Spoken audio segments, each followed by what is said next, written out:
Welcome back, guys. And today's video, I am going to be taking a risk for many of you guys who have asked me this simple question.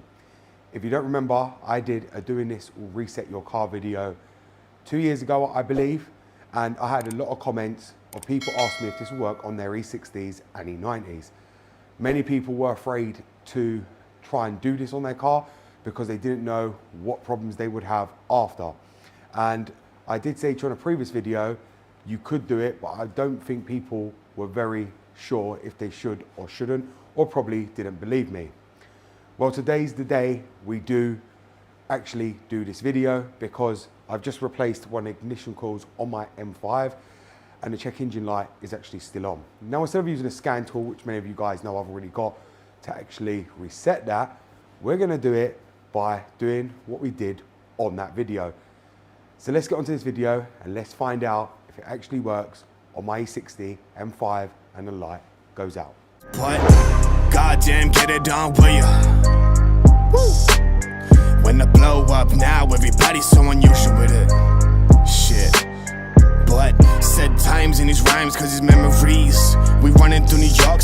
Okay, so as many of you guys would have seen on that video, you're probably aware of the procedure to do this. As I said, I'm taking a risk for you guys. Bear in mind, I'm doing this on an $18,000 car, 15 grand car. This isn't like a $5,000 car, $3,000 car. So I'm taking a huge risk on this. We don't know if it's gonna work, but this is what I'm here for, to show you if it will or won't work. So we're gonna find out, and obviously if codes come up, I'm fully prepared to deal with that, and I can also repair that, so that's not an issue. Many of you guys, obviously, if you went to attempt to do this, it can cause major fault codes and cost you a lot of money in the long run, especially if you don't know what you're doing. But where I know what I'm gonna be doing with this car, and if something was to arise, I know how to fix it, I'm willing to take that risk for you guys to see if it works, so you guys don't have to worry about having a scan tool to reset, check engine lights every time they come on. So let's get on to the video. So here's the battery, guys. If you don't know what I'm gonna do, please stay tuned to watch the procedure of what I'm going to do. Now, as I explained, this E60 M5 has a check engine light that keeps coming on every time I start the engine because I replaced the ignition coil because one of them was actually misfiring, which was to be expected. It was throwing cylinder misfire 4, so I actually replaced the ignition coil and the fault has gone. But I didn't want to clear the check engine light. I wanted to do this reset procedure, then we'll go to the car, start it up, and see if the check engine light has actually cleared. And it should have cleared from the system. So let's go ahead and do that, and I'm going to show you how you do that. So I know many of you will probably think I'm nuts doing this on this expensive car, trying this. I know many of you would be fearful of trying this in case it didn't work. But at the same time, this is what I'm here for, to help you guys learn if something's going to work or not going to work. And I'm prepared to take that risk. So as you can see, all the trunk lights have just gone out. So now what we're going to do with this cable is we're going to pull it on the negative. So now we're just going to do that. And if you can see, I'm touching them both together. So you can see right there, hold them together until all current runs out of them, or they drain, obviously, the chips of power, so we can do the reset. And we'll just hold them there like that for 10 seconds, and then we'll put them back onto the battery. So you can see there, they're actually together. And now I'm gonna release them and put them back onto the battery itself. We'll just do that, put the negative back on, and put the live terminal back on as well. And now we've put the battery back on.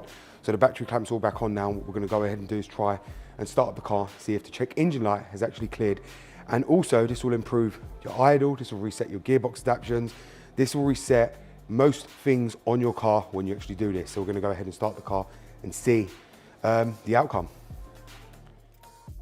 So guys, we're now inside the M5. I'm gonna go ahead and put the key in the ignition. And then what I'm gonna go ahead and do is I'm gonna start it straight up and see if the check engine light has gone. So let's go for it. And you can see there, it seems to have cleared. We've also got the clock, so we need to set the time and date as well, because you can see it's reset it. Doesn't seem to be coming back up, which usually it does.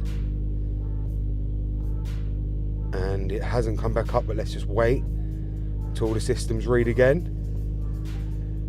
But this is actually quite exciting to actually see, because if this is the case, this means any of you with your F10s, F20s, anything newer than E60, this will work for you guys as well if you get a check engine light. Now bear in mind guys, this was actually on, and you probably saw it when I actually started it up, and I can hear the engine now trying to idle out from the misfire, from all the unburnt fuel, because the car is just shaking. You can probably see the idle going up and down as well. So this is what it usually does, and then it'll throw the check engine light on again. So let's see if it actually does that. Seems to be balancing itself out. I can actually feel it. I'm just waiting for it to warm up to go down onto this idle, so we can actually properly find out if this fault is actually cleared. Now usually, the moment this is on cold start, it will usually throw the EML light for the misfire straight away. Now you probably would have seen that the idle was rocking about from the unburnt fuel from that cylinder in number 4 from the misfire, but it seems to have rectified itself now, and I don't seem to be having the EML light on. You can see there we're leaving open loop and we're going to go into closed loop.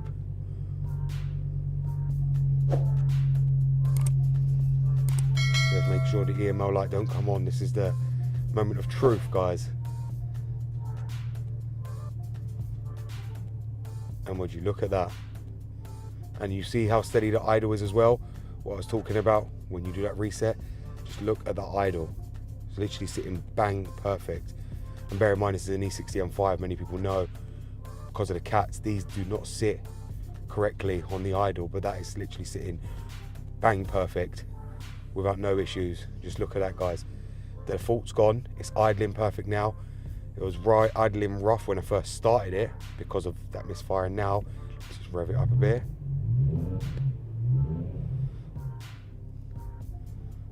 Feels nice on the accelerator now finally as well, not having that misfire.